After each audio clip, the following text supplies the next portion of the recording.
Канал Валерия Табакова представляет. Бандеровец Зинченко обвиняется в убийстве бандеровки Фарион с целью оклеветать русскоговорящих граждан Украины. Здравствуйте, друзья! С вами юрист Валерий Табаков. Сегодняшнее наше видео опять по делу об убийстве Фарион, в котором обвиняется Вячеслав Зинченко. В прошлом видео я анализировал возможные мотивы убийства Ирины Фарион и возможное наличие у обвиняемого этих мотивов. Это религиозный и политический мотивы. Но ни того, ни другого я лично у Зинченко пока не нашел. Некоторые мои зрители просили меня сделать обзор всего того, что на сегодня известно по делу об убийстве Фарион, в котором обвиняется Зинченко. Я посмотрел существующие на сегодня материалы, очень хорошая подборка которых представлена на канале ТСН. Что из этой подборки можно узнать? Первое, это то, что 8 июля 2024 года в 11:45 Зинченко отправил из Днепра во Львов посылку с одеждой. Эта информация есть у стороны обвинения. Вот как выглядит распечатка информации об этой посылке, предоставленная Новой почтой. Затем 9 июля 2024 года Зинченко снял первую квартиру во Львове, приехав туда на поезде в 16 часов за 4500 гривен. Вот чек. Затем уже 13 июля, то есть через 4 дня, он за 820 гривен снял следующую квартиру на одни сутки. Потом уже 14 июля, это воскресенье, Зинченко снял третью квартиру за 3420 гривен по 18 июля. И, наконец, с 18 по 22 июля во Львове Зинченко снимал квартиру за 4032 гривны. То есть всего имеем 4 квартиры, и об этом говорят нам материалы следствия. Затем в истории веб-поиска обвиняемого обнаружены поисковые запросы относительно пророссийских депутатов, конкретные фамилии и место их нахождения. Таких запросов где-то 11. Здесь вот на этой страничке видно, что эти запросы были сделаны с 21 июля по 23 июля. Есть неподтвержденная информация о том, что готовилось покушение на Макса Бужанского, политика из Днепра. И здесь идет также речь о Виннице. Имеет ли Макс какое-то отношение к Виннице, неизвестно. Далее. Есть так называемая записка на случай того, что дело пойдет не по плану. Это записка с просьбой объяснить в первую очередь отцу, что свои планы Зинченко скрывал ради безопасности своих родителей, а не из-за того, что он им не доверяет. Затем есть поисковые запросы на стартовый пистолет и на панамку Патагония. Вот такие вот доказательства. По факту присутствуют в материалах дела. Что касается мотива. Обвинение считает, что мотивом Зинченко является расовая, национальная или религиозная неприязнь, которую он якобы испытывал к Фарион. Эти мотивы я уже несколько раз рассматривал и анализировал, но на сегодня есть такие обстоятельства, которые говорят совершенно о другом. Говорят о том, что весь судебный процесс является каким-то спектаклем или даже триллером с завязкой развитием и неожиданным финалом, то есть развязкой.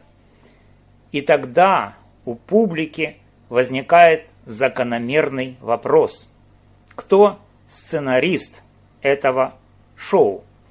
Например, есть видео, размещенное каналом ТСН, в котором 5 августа 2024 года мать Зинченко рассказывает о том, что, на ее взгляд, задержание и обвинение ее сына – это какая-то политическая игра. Зинченко, с ее слов, никогда не курил, не пил, прекрасно говорит на украинском языке, и, что очень важно, он увлекался и даже восхищался личностью Степана Бандеры. Это свое восхищение он даже определенным образом материализовал. У него, по свидетельству матери, есть футболка с капюшоном и надписью на груди: «Мой герой Степан Бандера». Именно поэтому она говорит, что даже она не настолько увлекалась Степаном Бандерой, как это делал ее сын.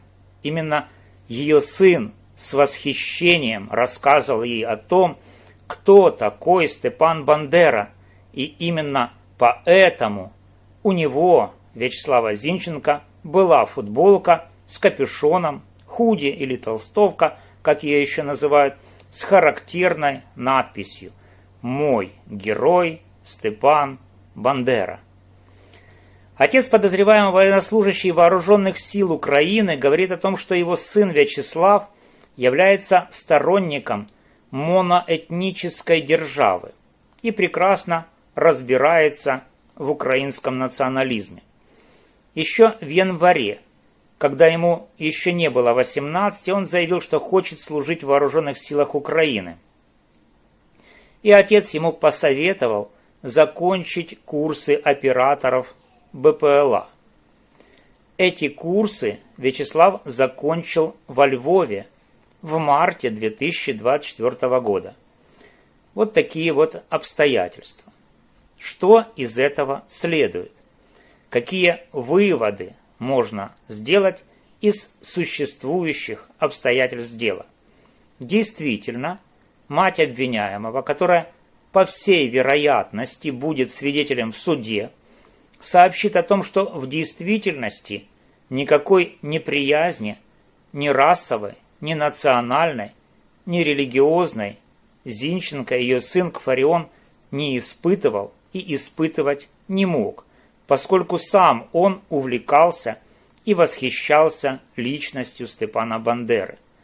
А как известно, Ирина Фарион тоже была большим апологетом идей Степана Бандеры и так же, как и Зинченко, ими восхищалась. Получается, что ситуация в данном случае такова, что Вячеслав Зинченко, так же как и Ирина Фарион, являются идеологическими сторонниками Бандеры. А полиция обвиняет сторонника Бандеры Вячеслава Зинченко в том, что он испытывал идеологическую неприязнь к стороннице Бандеры Фарион, и именно поэтому совершил убийство. Не находите, что в этом есть какое-то противоречие, какая-то неувязка, несоответствие выводов стороны обвинения, что перед нами разыгрывают политический спектакль? Но в чем может состоять эта политическая игра? Ведь Вячеслава обвиняют в том, что он совершил убийство из-за того, что он испытывал к Фарион неприязнь из-за того, что она раскалывала украинское общество по этническому и языковому признаку. И поэтому его мотивом была якобы расовая, национальная или религиозная неприязнь. Мотив, друзья, это основная часть состава преступления. Это субъективная сторона. Всего состав преступления включает объект, субъект, объективную сторону, субъективную сторону и вину. Если хотя бы одной из составляющих нет, то нет и состава преступления, и в таком случае дело необходимо закрывать в связи с отсутствием состава преступления и выносить обвиняемому Зинченко оправдательный приговор. Так вот, друзья, обвинение пытается представить дело так, что мотивом обвиняемого является расовая, национальная или религиозная неприязнь, и якобы обвиняемый, для того чтобы убитое не раскалывало общество, он, как сторонник цельного украинского общества, которое включает в себя и русскоговорящих граждан Украины, сформировал у себя мотив на убийство. Может ли идейный бандеровец Вячеслав Зинченко быть противником исключения из украинского сообщества русскоговорящих граждан Украины, апологетом которого была Фарион? Как следует из свидетельства матери обвиняемого, никакого мотива по защите русскоговорящих граждан Украины и никакого убеждения, что в Украине нарушаются или дискриминируются права русскоговорящих граждан Украины, Вячеслав Зинченко не имел. Мало того, Вячеслав был сторонником идеи Степана Бандеры, носил футболку с надписью «Мой герой Степан Бандера» и фактически являлся и является единомышленником Фарион. Получается, что весь этот политический спектакль и вся эта политическая игра, как это политическое шоу характеризует мать Зинченко, состоит в том, что нам с вами, друзья, хотят представить этот процесс так, как будто бы сторонники русскоговорящих граждан Украины организовали убийство бандеровки. Но при этом в этом убийстве по факту обвиняют не сторонника русскоговорящих граждан Украины, а именно бандеровца, молодого бандеровца Вячеслава Зинченко. То есть спектакль состоит в том, что обе стороны, и пострадавшая, и обвиняемая стороны, являются сторонниками одной и той же идеологии – идеологии Степана Бандеры. И вот они, договорившись между собой, используя официальные правоохранительные органы, прокуратуру, полицию и суд, заявляют, что вот убийство Фарион было совершено в целях защиты прав русскоговорящих граждан. Для чего?